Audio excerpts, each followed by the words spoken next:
And now, his view, an editorial opinion by Bill Martin. It always amazes me how easy it is to fool people through social media. We know that foreign countries have meddled in elections all throughout the world. There's certainly ample evidence in the United States that Russia favors Donald Trump as president. Why? Well, not because Trump is on Putin's payroll or anything, but because Donald Trump will simply disrupt the U.S. and large parts of the free world while he's at it, thus weakening the country and its allies, especially NATO. And we also know that China, and likely Russia, have also meddled in our Canadian elections too. Disruption of power, diminished trust in the country's leadership, and a general mistrust that allows other factions to add their poisonous ingredients to our national melting pot. That's the general goal. And now, with artificial intelligence, the phony intrusions are only going to get more lifelike and more effective. And now, before you shout, "Right on, brother, the government has got to do something about this," let me add this warning. The government cannot. They are powerless. Why? Because we live in a country that espouses free speech. You can't have free speech and then ask the government to muzzle the people that you don't like or those with whom you disagree. No, the onus is on you. It is on us, the consumers of misinformation. We, the gullible, have to step in and take charge of what we consume. Or more importantly, we have to take responsibility for what we believe. For example, there is a post circulating the social media circuit today that says Canada's Supreme Court will hear arguments challenging Justin Trudeau's decision to prorogue Parliament. Now, I'm not sure what the concern is here, other than perhaps it delays his departure from office, but I know this: it's simply not true.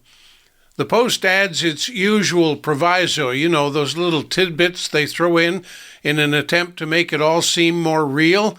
This one says the decision was released on Saturday and made the note that that's a rarity for the High Court.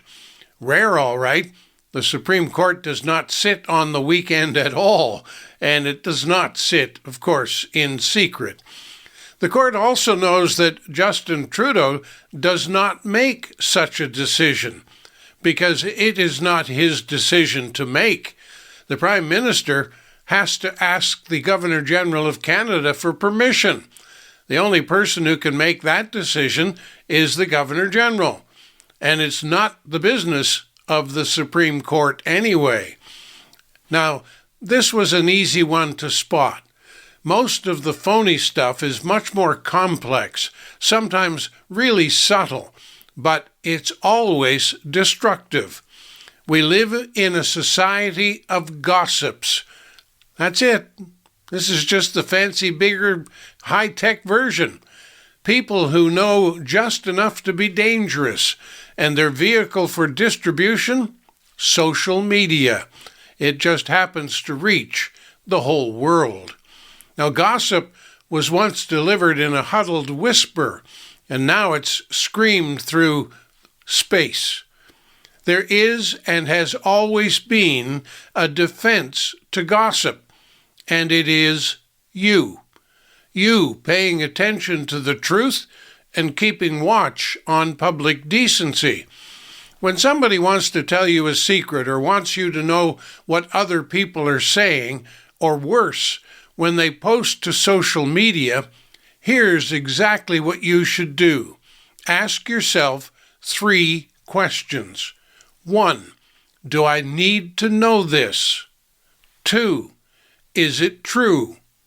And 3, can I do something about it? And if you answered no to any of these 3 questions, then you simply stop listening or stop reading. If you don't need to know and you can't do anything about it, why waste your time? And if it's not true in the first place, well then, you should probably look for a new supplier for your information. At least, that's my view. I'm Bill Martin. You've been listening to His View by Bill Martin. Listen every weekday at noon, 6 p.m., and midnight, right here on Radio from Hope Center.